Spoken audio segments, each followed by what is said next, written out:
Assalamualaikum warahmatullahi wabarakatuh. Bertemu lagi dengan Ibu. Hari ini kita akan belajar bab 2 yaitu tentang gaya, usaha, dan energi. Nah, materi pertama yaitu tentang gaya. Nah, untuk hari ini kita fokus ke bagian 1 yaitu tentang hukum Newton.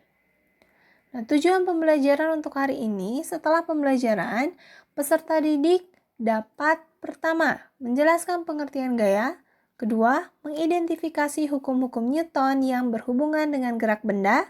Ketiga, menyebutkan contoh peristiwa yang membuktikan hukum Newton 1, 2, dan 3. Gaya. Apa itu gaya? Gaya merupakan tarikan atau dorongan yang dikerjakan benda sehingga menyebabkan benda tersebut berpindah tempat. Artinya, kalau kita artikan lebih sederhana lagi, jadi gaya ini adalah kegiatan yang membuat benda berpindah tempat. Nah, siapa yang pertama kali memikirkan tentang gaya? Nah, yaitu seorang ilmuwan dari Inggris yang bernama Sir Isaac Newton, yang hidup dari tahun 1642 sampai 1727. Sir Isaac Newton ini pertama kali memikirkan tentang gaya itu ketika melihat buah apel yang jatuh dari pohonnya. Nah, Sir Isaac Newton berpikir, kenapa benda yang asalnya tergantung di atas bisa jatuh?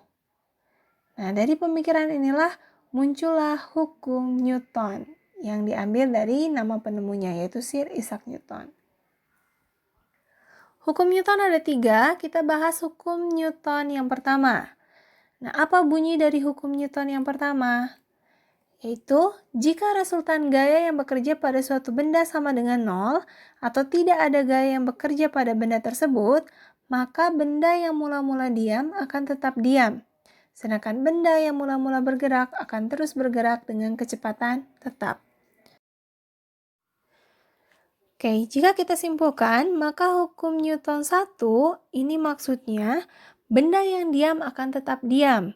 Artinya, kalau ada benda yang sedang diam, itu tidak mungkin tiba-tiba bergerak. Dia pasti akan terus diam. Selama tidak ada gaya dari luar yang mempengaruhi benda tersebut.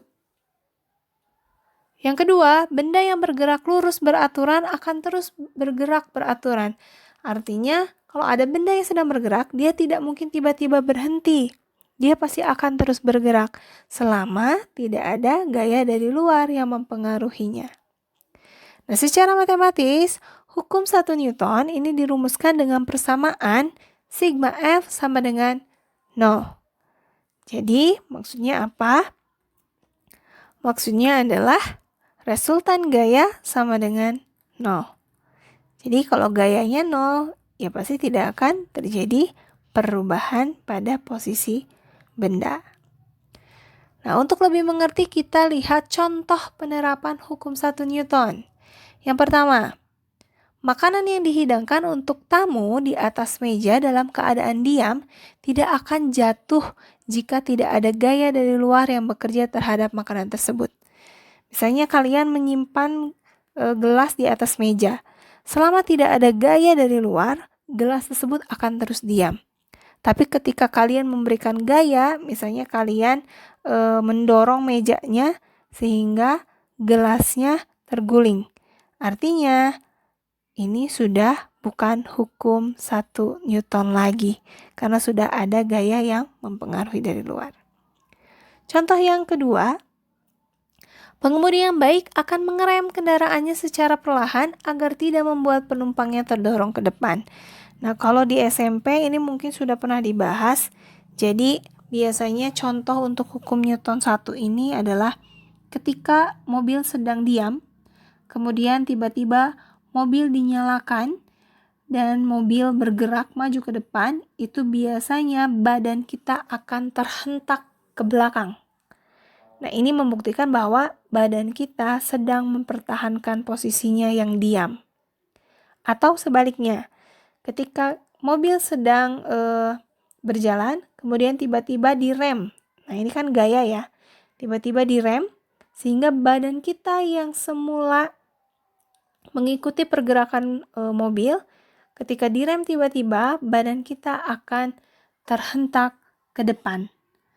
Nah, tadi kan mobilnya lagi maju ke depan, jadi badan kita juga mempertahankan posisinya, yaitu sedang bergerak ke depan, makanya jadi terhentak ke depan.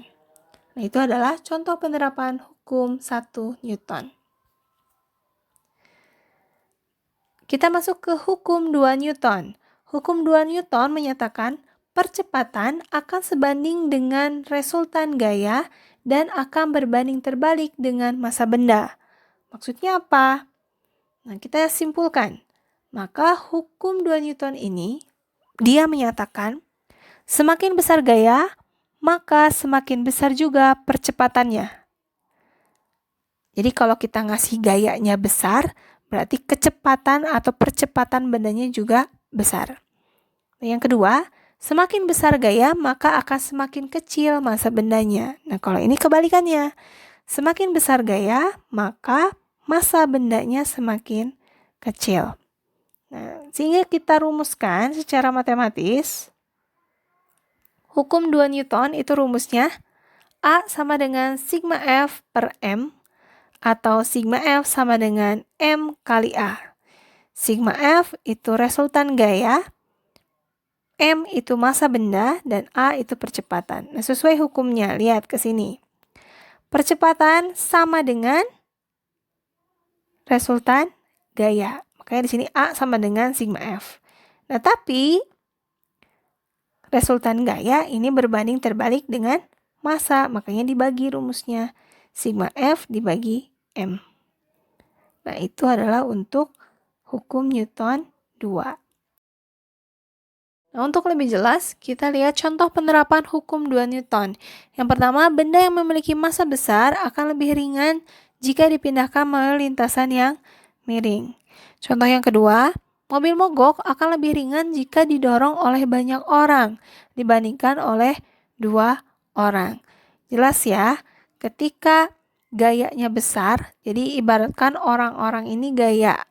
Jadi ketika kita memberikan gaya dari 5 orang, itu pasti akan lebih membuat massa bendanya lebih ringan dibandingkan kalau kita mendorong mobilnya oleh 2 orang. Jadi itu maksud dari hukum 2 Newton.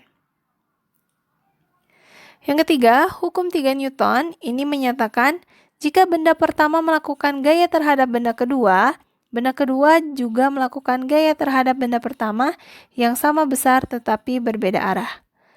Nah, jika kita simpulkan, berarti hukum 3 Newton ini menyatakan ada gaya aksi dan gaya reaksi.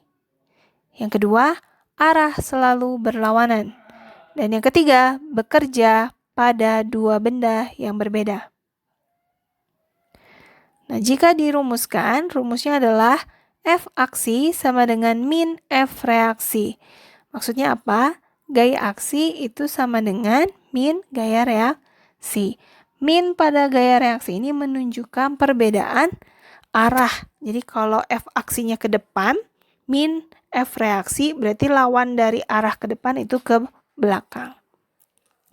Nah, contoh dari hukum Newton ketiga itu yang pertama, ketika mendayung perahu ke belakang, maka perahu akan bergerak ke depan.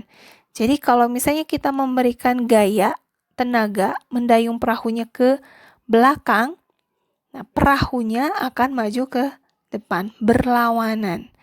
Gaya aksinya mendayung ke belakang, reaksinya adalah pergerakan perahu ke depan. Atau contoh yang kedua, ketika berenang, tangan akan mendorong air ke belakang untuk membuat badan maju ke depan.